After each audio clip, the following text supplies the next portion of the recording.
Hey guys, welcome back to Clownfish TV. This is Neon. I am here with Geeky Sparkles. Hello. And Epic Games is in big trouble. Again. Now this is apparently unrelated to what was going on in Canada, that they were being sued by Canadian parents for making Fortnite addictive. Which is, all games are addictive. Yeah, in this case, Epic Games, the maker of Fortnite, has to pay $500 million to resolve an FTC allegation. That this is the FTC. The FTC, this is US, that they tricked players into making in-app purchases. So this is kind of a big deal. This is huge. We're going to talk about it because this is the biggest video game on the planet now, I believe, at least online. Fortnite, and Epic Games, a lot of people complain about the microtransactions and the V-Bucks and all of that. But let's talk about this. Before we get into it any further, please subscribe for more pop culture news, views, and rants. Guys, over 200, almost 283,000 says we were over, and then YouTube decided we weren't. Yep. But woohoo! Sorry, yeah. I was confused. Yeah. You threw off my flow. That's okay. It's been a long day. It's a lot of people. A lot of people confused because they play Fortnite and apparently they're buying things that they didn't want to buy. Okay. So that's the allegation here. The FTC put out a statement. Now here's a class action lawsuit. You can see if you're eligible for a refund, but let's talk about it from Wall Street Journal. Epic Games, maker of Fortnite, to pay $520 million to resolve FTC allegation. The agency alleges the company invaded children's privacy and tricked players of all ages into making unintended purchases. Okay. It's like gambling. And they agreed to pay it. They agreed to pay it. It's probably a fraction of what they make. That's what I'm thinking. I mean, I was wondering that. I'm like, they do this on purpose, knowing they'll have to pay a fine, but still the fine is way below what they actually made, so they'll pay the fine. So this is for alleged COPPA violations. Now, if COPPA sounds familiar, if you've been following the YouTube adpocalypse, anything geared toward children that involves making money or whatever, you can't monetize. You're not supposed to monetize it as much. And this was the result. I believe it was a result of like kids box opening videos and stuff like that. And it killed a lot of YouTube channels because they're like, you can't make money off of this. It's got kids in it, and you have to disclaim or disclose that. Yeah, but some people still got to stay. Some people still got to stay. Anyway, Epic Games has agreed to pay $520 million to resolve an FTC allegation that the Fortnite video game developer violated online privacy protections for kids and tricked players into making unintended Well, you purchases. don't agree to pay a fee for an allegation. They didn't want it to go to court. Yeah, because it probably would have been settled before it goes to court. But allegation would imply they're like it's allegation they did it. Well, they must have did something, or they wouldn't be agreeing to pay the $520 million. The FTC said the agreement consists of two record-breaking settlements that resolve a pair of civil complaints it was filing against Epic. One filed in federal court alleged the company violated COPPA, which is the Children's Online Privacy Protection Act, by collecting personal information from Fortnite players under 13 without notifying their parents or obtaining verifiable parental consent. The lawsuit also accused the company of illegally enabling real-time voice and text chat communications for children and teens in the game by default. That actually, I think, was the thing. Yeah, like you could basically just hop on to create a Fortnite account. It was very easy to do. An Epic account. Now they make it so ridiculously hard to create an Epic account. Oh, is it? I don't know. It's very hard. Yeah, especially if you're underage. Further, the FTC said Epic put those users at risk by connecting them with strangers. Well, that's every online game. Mm-hmm. And as a result, some were bullied, threatened, harassed, and exposed to dangerous and psychologically traumatizing issues such as suicide. But that's like every game now. If you're playing any community game, I mean, I'm not saying it's right, but I'm just saying any community game. And usually the ones that are screaming about those and telling you to kill yourselves are usually children. They're usually the ones under 13. Yes. I mean, there's a lot of adults get bullied by children. Oh, God, yeah. Squeakers. Yeah. So basically, dangerous and psychologically traumatizing issue. Go kill yourself. Yeah, that's what it is. I didn't win. I mean, gosh, Pinky Boo tells us she was playing Roblox, of all things, and was playing a game on there, like a bingo game, and she won twice in a row, and the person started telling her to go kill herself.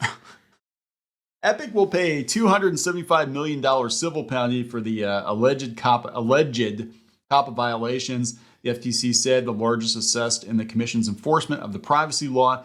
Epic didn't admit to or deny the FTC's... You don't agree to settle. Yeah. They admit... They're basically like, we'll give you $500 million... That's like pocket change to them. We'll give you $500 million to shut up. Here you go. Yeah. The company couldn't immediately be reached for comment. I'm sure they couldn't. The commission also said the company agreed to pay $245 million in consumer refunds to resolve the second complaint, which was filed in administrative court. It is the FTC's largest settlement that bars the use of so-called dark patterns, tactics that trap customers into paying for goods and services and create obstacles to canceling. Yeah, well, sadly, that happens a lot. Like, there's a lot of places that, you know, oh, you want to cancel, but you have to, like, you know, go through all these hoops. Yeah, call us or jump through these hoops to do so. Disney Plus. They fixed that? I don't know. I know it used to be that way, but they probably you have to call them. Because what happens is when you call to cancel, they harass you. They harass you. They try to upsell you. Like a lot of times you call to cancel and they've actually upgraded your package. DirecTV was I was going to say, you did that for DirecTV. DirecTV does that. Yeah, you call them, it's like, oh, I'm sorry to hear you're going to go. Oh, we're going to give you a better package. And then you agree to it. And this happened to me once. I agreed, okay, fine. For the same price, I'll take the better package. And then you get the bill and they jacked it up. I know my dad does that. My mom doesn't let him month. call anymore to negotiate stuff because he's always going to go get stuff cut down. And by the time he gets off the phone, they're paying way more. The agency alleged that Epic deployed a variety of tactics to drive unintended purchases of virtual perks such as outfits and dance moves in Fortnite, including the use of counterintuitive, inconsistent, and confusing button configurations. These tactics led to hundreds of millions of dollars in unauthorized charges for consumers. It sounds to me like, look, that might be the case, but it might also just be buyer's remorse. Like, I spent $5 to floss. Yeah, but I do think people, they do that. They do. Especially they know kids are playing. If you hit this button by accident, you purchase something. Yeah. You know? Yeah. It wouldn't surprise me. Well, you agreed to it. Did you read the fine print? I know you're only like 8, but there's fine print on every page, and you should have read all of it. The FTC further alleges that Epic intentionally obscured cancel and refund features to make them more difficult to find. Probably I do agree with that. I believe that. I believe that one. And that the company locked the accounts of customers who disputed unauthorized charges with their credit card companies. I also believe that. I would believe that too. Even when Epic agreed to unlock an account, consumers were warned that they could be banned for life if they disputed any future charges. The FTC said, "Holy hell!" Wait, so we're gonna give your money back this time, but if it happens again, you come back, we're gonna ban you for life. Yep. Oh my God. I don't think this is enough money. Fortnite made its debut in 2017, became one of the world's most popular shooter video games and a cultural phenomenon. Yeah. Closely held, Epic was last valued at $32 billion in April. The company counts Sony Group and Tencent, China's Tencent holding among its investors. Boy, that's kind of like a tactic out of a really shitty Chinese mobile game, isn't it? Yeah.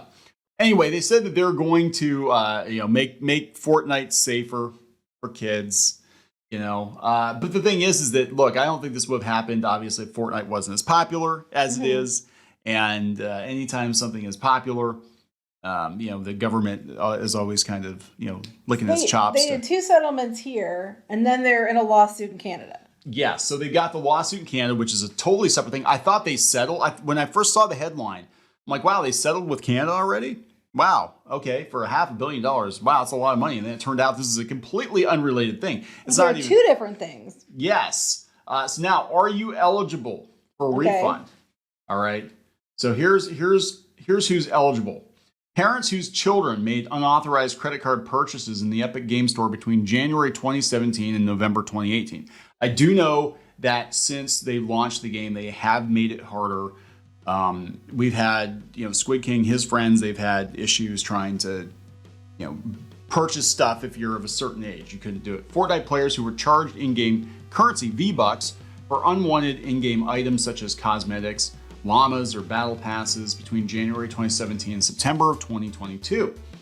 Fortnite players whose accounts were locked between January 2017 and September of 2022 after disputing unauthorized charges with their credit card companies. They're not saying how long it's going to take you to get paid. Of course, it could be like you say, hey, I want a refund in 5 or 10 years, and they get around to it. That's probably why they're settling now, because if it was court ordered, it might be a little faster. Like, you got to refund these people within a year, and they're like, yeah, we'll get around to it. Well, they said the FTC says if you believe you're eligible for a payment, you don't need to do anything right now. They're working on it, and they'll probably let you know. Yeah, so it's like one of these days you might get a couple of bucks. I mean, there's a lot of people who play Fortnite, and it sounds like a lot of money, but you divide it by the number of people that play, the number of years they played, and it's not that much. I just think it's really interesting that they're getting slapped with this thing, and they said, we're not admitting to wrongdoing, but we're paying the fine. We're gonna pay the fine. And yeah, a lot of these games now, I mean, this is what I hate about modern video games. A lot of modern video games, like everything is pay to win, pay to play. It doesn't matter how much. Now, Fortnite is free to play, but it's a premium game just like apps. And I'd rather pay $50, own the game free and clear. Yeah. And that's it. But even those games now, they keep upcharging you. So anyway, we're going to wrap this up. Yep. Please subscribe for more pop culture news, views, and rants, guys. We'll talk later. Bye.